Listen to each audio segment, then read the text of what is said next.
Guys, this is Astranox and I'm back for another Epic 7 video. So in this one we've got data mines for the next update. I mean not only the next update, but there's also the next Mystic rotation pool for ML5 Moonlight 5-star.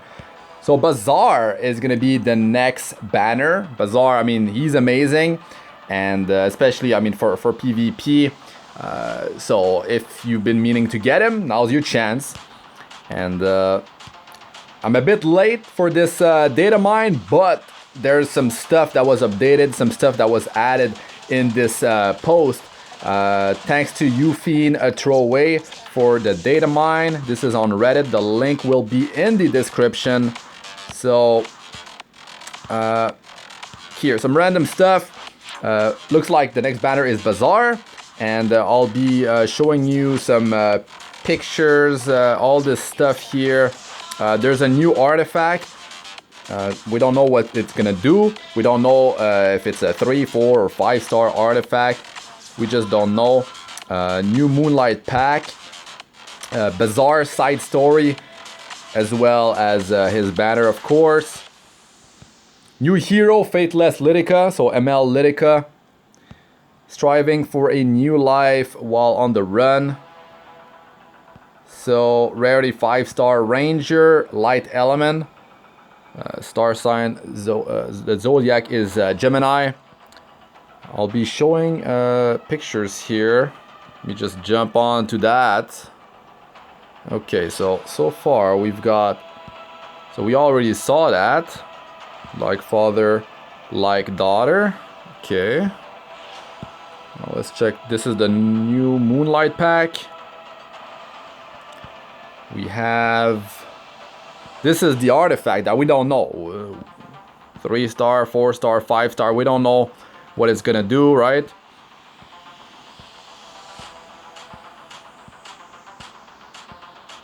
Okay.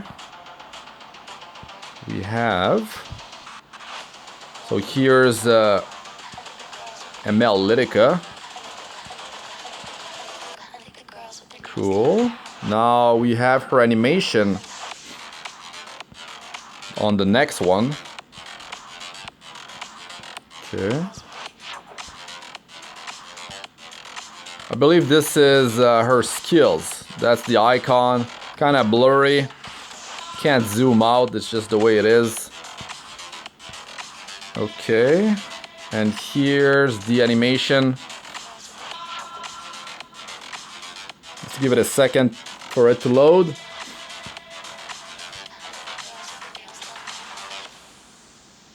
Or maybe it's just broken. Let's just refresh this page. Here we go, baby.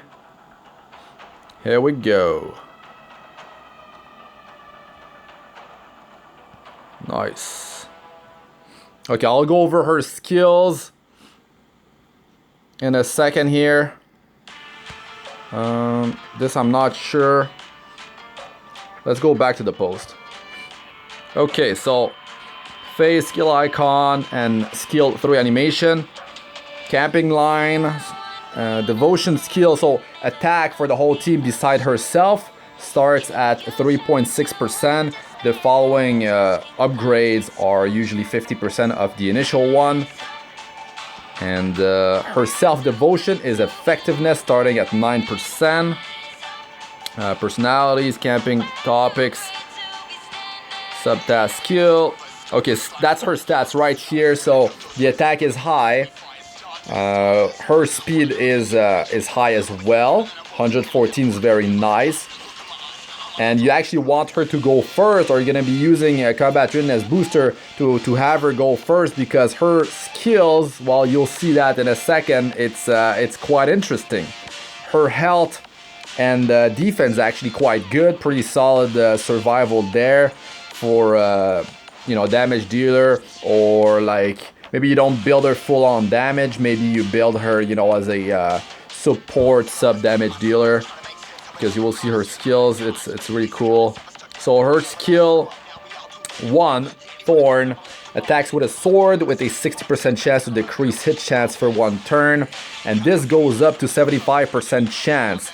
So decrease hit chance, pretty powerful debuff. I mean 50% chance of them missing their attack, and it's only going to deal 70% of normal damage. Cannot land as a critical hit, cannot land any debuff if they do miss. So it's quite powerful. Skill 2, Lake Spur, binds all enemies with her sword with a 100% chance to dispel 1 buff. This is after skill ups, you know, because the effectiveness goes up. 100% chance to dispel 1 buff, increasing combat readiness of the caster by 25% per target. This is pretty crazy because she can, like, if you attack 4 targets, that means she can just go again right away. Very cool, because that means you can use S2 and then you can use S3. And the really cool thing about this is you're also boosting the combat readiness of your allies.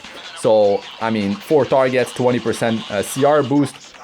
If there's less, it's a Guild War, it's going to be 15. But, you know, maybe in some PvE content, there's going to be like so many targets or something in the future. This could be quite interesting.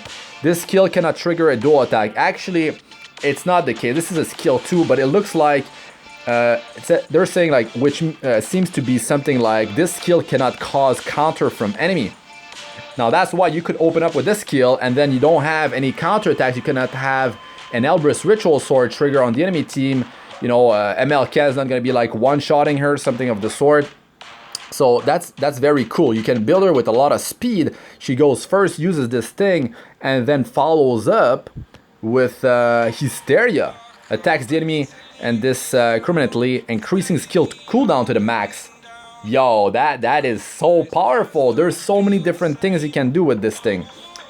Now, the thing I didn't talk about is the Dispel 1 buff. Okay, this works in PvP, but the problem is Fallen Cecilia is everywhere. And the way it works is that Fallen Cecilia, you know, her barrier actually shows up first before immunity sets.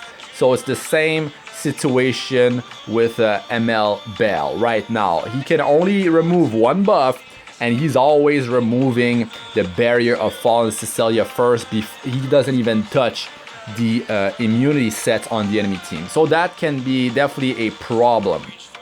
You're gonna need someone to strip first.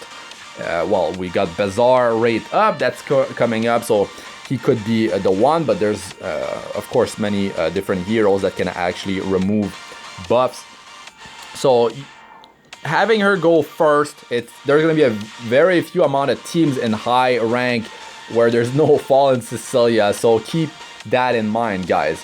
But if she's not there, you can go ham. You can just remove their immunity set and then put the skills all cooldown of their most annoying hero, which is, man, so powerful with the soul burn that ignores effect resistance, man.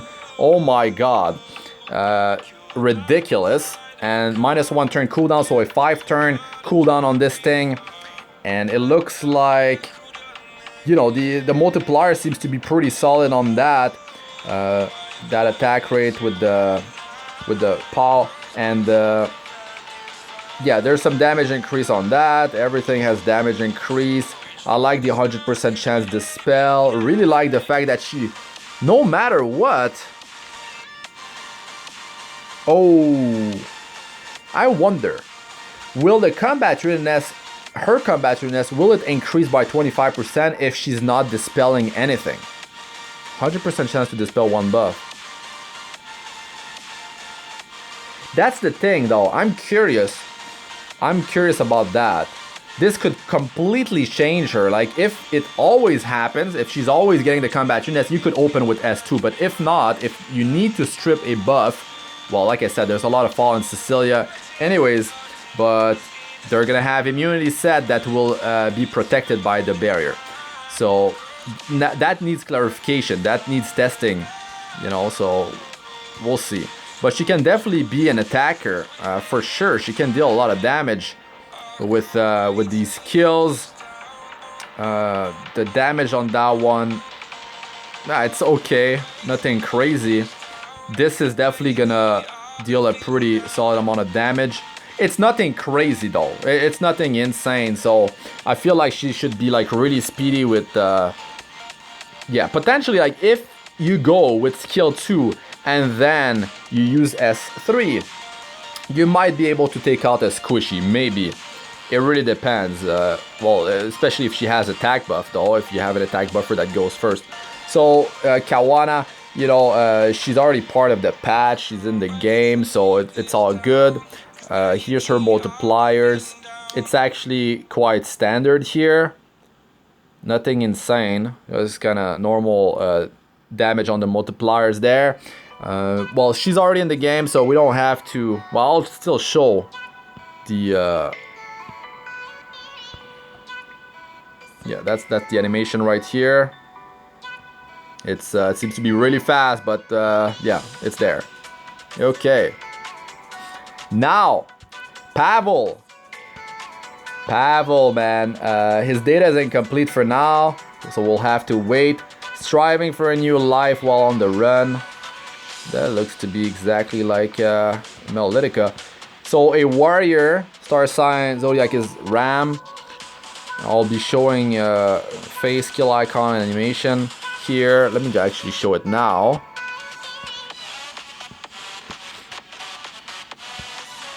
Okay, that's his face. I mean, he was league before. He's been in the game for a while. Actually, maybe not in this form. He's been part of the story, I believe, or some data was already there before.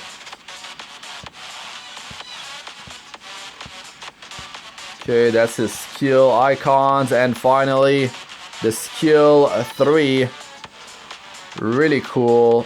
Let me get that thing running properly for you guys. Okay. Okay. Nice. That attack looks crazy. Very cool. Okay, so I feel like that's pretty much it in those data mines, but there's still multipliers on this here. Skill 1.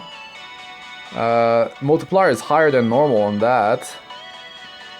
It's like 200% something. I didn't calculate all of this. 187% for skill 2. And the same on skill 3, 187%. But nothing is set in stone, guys. Nothing is set in stone.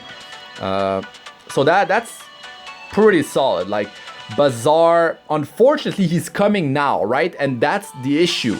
That's the issue. I mean, there was Luna just before him. But the thing is, maybe Luna was for newer players, and Basar, I mean, yes, he's very OP. He's very powerful. So, but the thing is, in early game, you need to focus on other things. So, I mean, for players that already pulled for Luna, you probably have your Covenant Bookmarks ready. I know he's part of the normal Covenant summon pool, but you might never be able to pull for him unless maybe he shows up in a Mystic rotation. Then, yeah, you could go ham there. But, I mean, maybe you already have the ML Nat 5 and you don't want to pull when he's there. So, here's your opportunity. I mean, 121 pulls to get him for sure. So I feel like he's definitely super solid and he's worthy of being pulled up to 121 times, because in the current meta, he definitely, yeah, he definitely helps a ton. But if you don't farm for speed, if you're not gonna go first, then it won't work. So you need to be farming Wyvern 11 and have a good amount of speed to go first. But yeah, I mean, you can definitely use him against tanky teams, you know, and you'll pretty much outspeed them quite easily with Basar, so it's all good. Now for like thoughts about, you know, ML Lidica, Faithless Lidica. Yeah, it's cool that she's light. There's so many dark ML Nat 5s, so there's that. Her stats, they're solid, but the issue, my beef with it, you know, my beef is definitely about that skill number 2.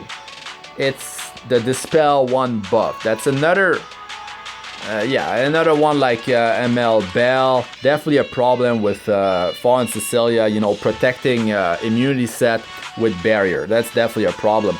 But I really like this mechanic. The fact that they cannot counterattack is quite massive. And if she's getting that 25% CR, combat readiness, per target, no matter if she dispels a buff or not, then that is insane. That is insane. You know, she's already dealing damage, they cannot counter, and then she's softening him up, and then she can proceed with going again, because if you're fighting 4 targets, of course.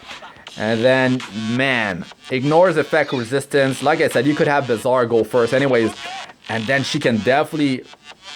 Well, you're not gonna go with... that's the thing, you're not gonna build her for pure damage. You need to focus on speed. If you focus on speed, that means you will not be dealing maximum damage. That means like she also doesn't scale based on speed in terms of damage increase like ML Kali and I mean Sid and other heroes. So I mean, she's gonna be more of a support role. She can still deal some damage, so there's that. And yeah, the fact that this ignores effect resistance is huge, and especially in Guild Wars, this allows you to mess up the enemy team real good. It's gonna come down to a speed war, and yeah, I mean, building her with tankiness and having you go turn 2, I don't think... Yeah, you could do it. You could do it. She's got some decent tanking stats, but you know, it might not be enough. I feel like she will really shine when it comes down to going first with that 114 speed. I mean, she does get outclassed there. 114 is not the top, but still, actually 114, yeah, it's very, very viable. It's definitely super high up there. Also 18% effectiveness there. So yeah, I feel like we won't see her on defense in Arena for sure. To be honest, her AI will probably use skill 3 first, but we're not certain. We'll have to see it in action. But if she goes and uses skill 3 first, that's a problem. Yeah, defense, I don't think we're gonna be seeing her unless she uses skill 2 first. Now, if she does that and follows up with skill 3, this could be kind of interesting, you know, kind of interesting. There's Lidica's artifact that allows you to attack again with skill 1 when you use a single targeting attack skill. So this is a single target attack, Hysteria. So you could trigger S1 after that.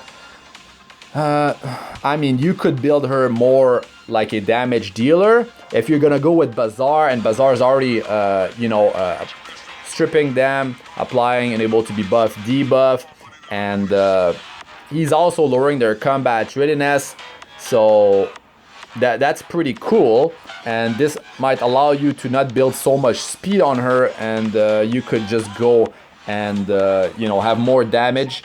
And if you do S2 into S3 and then you trigger skill 1 from that artifact, that could be pretty deadly. But Curse Compass is definitely viable there, because I mean, if you want to increase your chance to land this dispel. But to be honest, it's more about Hysteria. That thing, if you do have the souls, I mean, you're gonna need a Tagihil's Ancient Book. We don't know how many souls this will require. 10 feels a bit too low. But she's an ML 5-star, so it could be 10 souls. If it's 20, definitely need Tagihil's Ancient Book.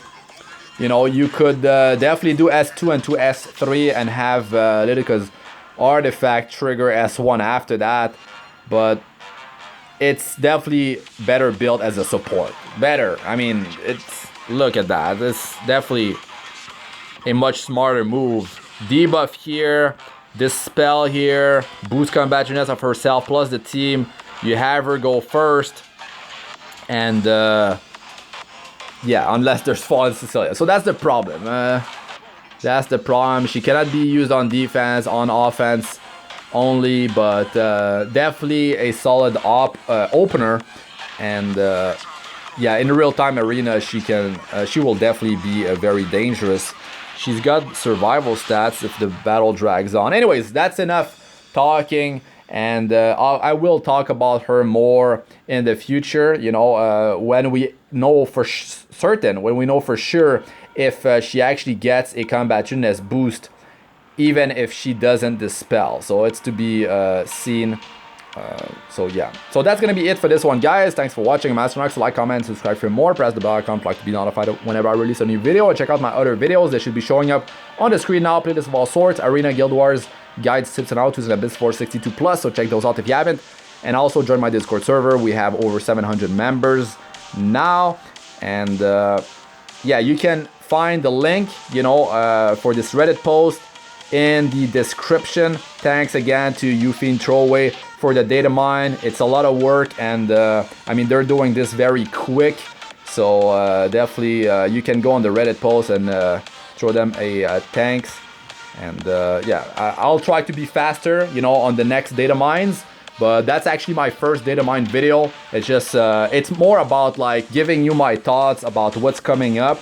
And yeah, I feel like I gave a pretty good I mean, I gave you guys a pretty good idea of how I feel, well, my feelings about this hero, you know. It's definitely, since Fallen Cecilia is almost everywhere on defense, in arena, in Guild Wars, no. That's the big beef about this whole thing. This is a ML Nat 5 hero. She won't be used in so many areas of the game, but I feel like she could definitely be used in PvE though. Definitely. I mean, AoE here, the fact that she boosts CR, the Dispel, the decreased hit chance on S1, the cooldowns, increasing cooldowns to the max though. That's actually a pretty powerful mechanic in PvE, if they have, especially if they have a long cooldown. I mean, Abyss, you know, Automaton Tower when they release a harder mode, real-time arena, definitely see some play here. Arena offense, Guild War offense. What else? Yeah, I mean, she can definitely see some play in PvE. In the hunts though, since she's a I mean, light element, that's the problem. Most of the time you're gonna go with the element that is strongest against the hunt. But I'm sure we're gonna be seeing her in some hunt videos. It's just that there's better options there.